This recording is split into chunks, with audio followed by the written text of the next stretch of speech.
home to Daily Life London. Sorry it's been so long since I did the last one. Just between the heat and things at home, it's been quite busy, so I've not really had the time to do it.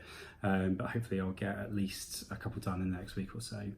So I said last time we'll talk about matching and placement in this one. So I'm going to cover that in terms of how we moved on from the loss of our early permanence baby to kind of start our journey again, and then up to placement. So yeah, so January after Christmas, we got ourselves some headspace. We decided that we wanted to start talking to our social worker again about what placement would look like. We'd convinced ourselves that siblings was the right way to go this time because, quite frankly, we were absolutely sick of the process. We had such a lack of trust in what was going on. And we knew we wanted more than one. We didn't want to go through it twice again. But we spoke to our social worker. They kind of talked through with us some, different profiles to get our brains thinking about the needs of those children.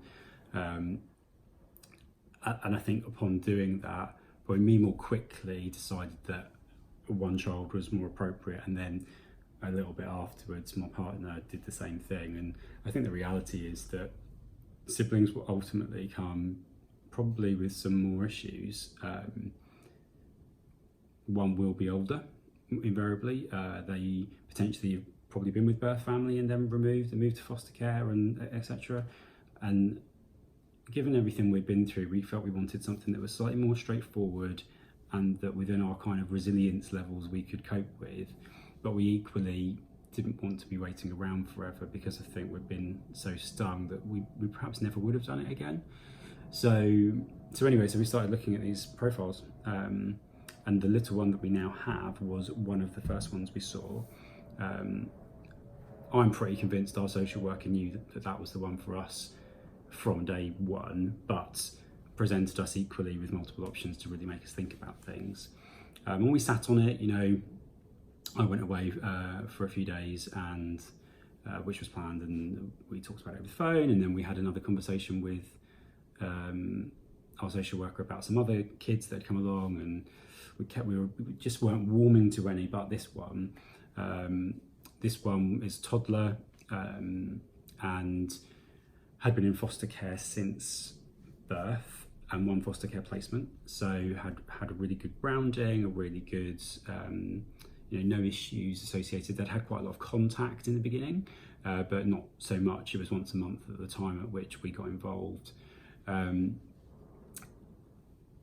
problem was I think what had scared people off, and considering there aren't many adoptive parents from what I can hear at the moment that are available for the children, was a lot of mental health issues in the birth mother and father. And if you looked at it on paper, it was quite scary, but for people like myself and my partner who are, we're not scared by mental health, we want to try and understand in more detail what it was. It kind of didn't put us off. It just meant we wanted to understand more first. So we had a phone call with the social worker and the child social worker, and they kind of talked us through what they knew. A lot of it was reading between the lines for her and for us, because they had been recently assigned the case. But they had met with the birth family, so it gave us a level of insight into who they were. Birth family had been known to social services and the system, if you like, since they were kids, so they'd gone through their own trauma. And we quickly decided that we weren't fazed by these issues, and we felt we could cope with what might come, but actually perhaps a lot, our opinion, not social services, but apparently a lot of what happened to the birth mother and father have been as a result of their circumstances when they were growing up, and I think that's how that led them to become the way they've become. And so we asked to do a pre-meet. We insisted on a pre-meet. We really wanted to make sure that happened, given everything that happened to us, that we were really clear and confident in what we were doing. And it's quite common to do pre-meets now anyway, so we did the pre-meet, and that went really well. I think we put a guard up before to say we'd be fine if we walked out and we didn't, and there was a problem that came up because there were some medical issues we were waiting on. But for me personally, I was just like, that child is the one for me. And they were just super sweet, really gentle, just lovely, and just felt really right. And they always say you'll know when you know, and I thought that was such a weird statement, and how would you know from a piece of paper? And I think we knew less from a piece of paper because of what had happened to us before, but the moment I met them I was like, yeah, I've got it. And they obviously are built at that age to instinctively be endearing, I think, so that nature and kind of biology has a part to play in that, I think. So we asked to proceed, and we gone to the kind of team meeting to agree the match within the local authority, and that was agreed, and panel was then scheduled. We were waiting to go to panel upon one medical appointment which we wanted to know the result for first.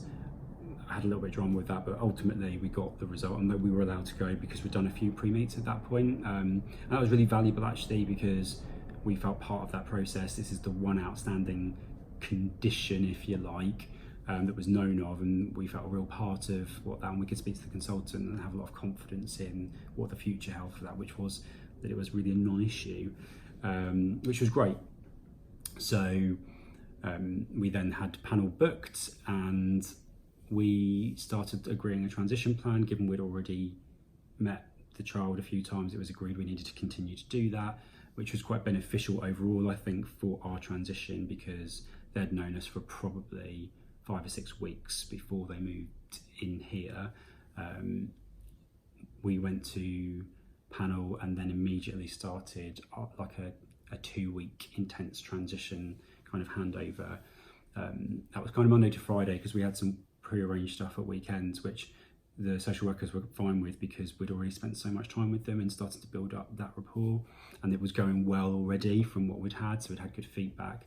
Foster carer was superb and is superb, really amazing, very welcoming to us, very supportive, really let us kind of do the things we needed to do without being overbearing, but also kind of gave us a nudge if that's what we needed, and that was really good. You didn't feel, well, I think one of the things about transition is you're so worried about going in someone else's home and being watched, and ultimately are being assessed.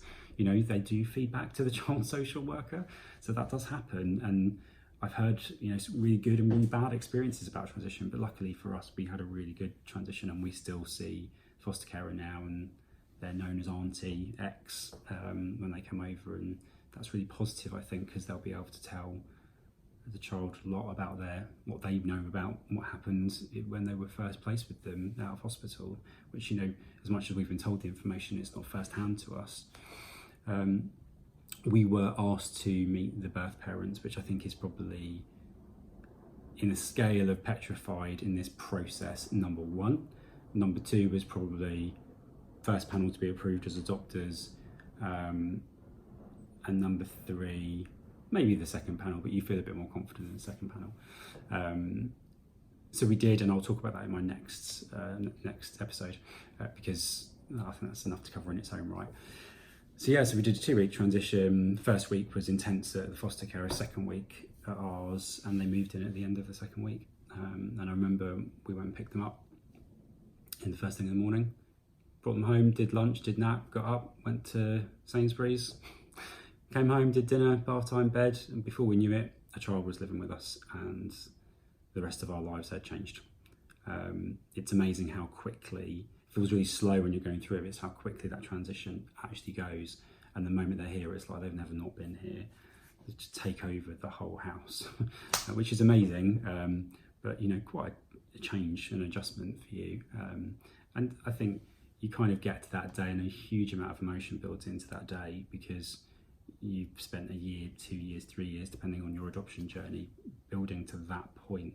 Us particularly, you know, we'd been down that road before, we'd already had a child and they'd been removed, so there was a lot riding, and there still is for us, because it's not over till it's over. So until our adoption order is through, which is currently waiting on a court date at the moment, as much as we know we're in a good place, we don't count our chickens, and we're not, you know, we're still waiting for that official piece of paper that says they are now ours legally, and your birth certificate comes out.